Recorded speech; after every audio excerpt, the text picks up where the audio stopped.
Hi, my name's Lachlan Wilmot. I'm the strength and power coach here at the GWS Giants. Contact time strong, but also landing position strong. Hi there, my name's Lachlan Wilmot and I'm the strength and power coach here at the GWS Giants. In this series, we've been looking at how we can start to utilise low amplitude jumping and plyometric work, which carries over a little bit more to our mechanical positioning, as opposed to our big plyometric exercises, which we try and use within our gym setting for more explosive carryover for our athletes.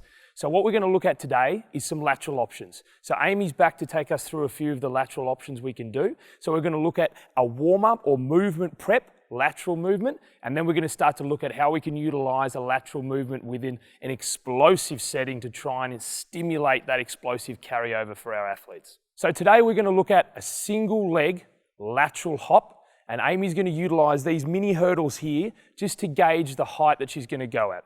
Now, me personally, I'm not a massive fan of using low hurdles within a gym environment to try and improve explosive movement, because ultimately it's a low amplitude jump. It's more about positioning and mechanical movements of the ankle, knee and hip, rather than say a large lateral jump that's pure explosive work.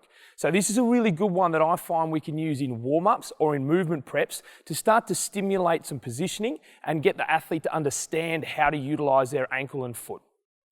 So Amy, if you want to take position for me. So all she's going to be doing is moving on the inside edge, moving to her right off her left leg. Nice and controlled, nice strong movement position. Beautiful, and stick. A little bit of a shaky end, but as you can see, she's moving along, really smooth movement, nice controlled foot elevation, strong knee angle. Let's go again for me, Amy.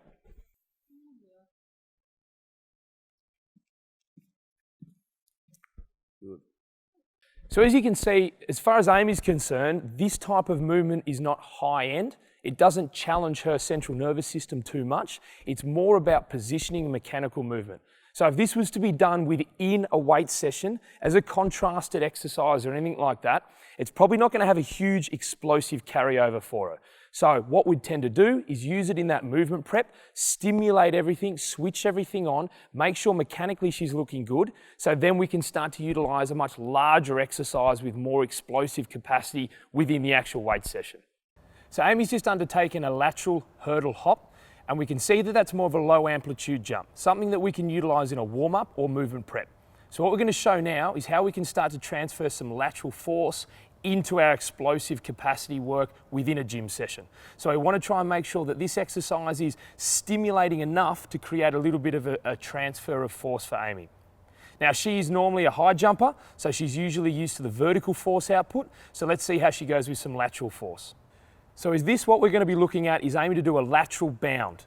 But the idea behind this lateral bound is we're going to use a little bit of a prep jump to allow her to get some good contact time off the mat and have an explosive transfer going left. So what we want to try and make sure with this is that all the force comes from pushing off that right leg. It's not reaching with the left leg. So we'll notice with Amy, we want to make sure that all the pushing is with the right, there's no reaching with the left, which is a really big error I see a lot of people do. The next part of it, we want to make sure that we set our contact time a little bit higher. With lateral movements, it's a little bit slower with the contact time. So for Amy, we're going to start with 600 milliseconds, being a vertical style athlete, and we'll see if we can start to better that each week as we go along. Here we go, nice little lateral prep step. Hop, and big jump. Beautiful, 418 contact time, fantastic. So you can see there, Amy's got a really good push off. I set it at 600. And she smashed it at 418. So for a vertical athlete, she's done some really good lateral force output.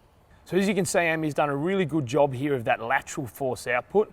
A really important point, like I've mentioned before, but I want to say it again, is that just because we have contact time being measured, it doesn't mean that the athlete should always chase pure contact time.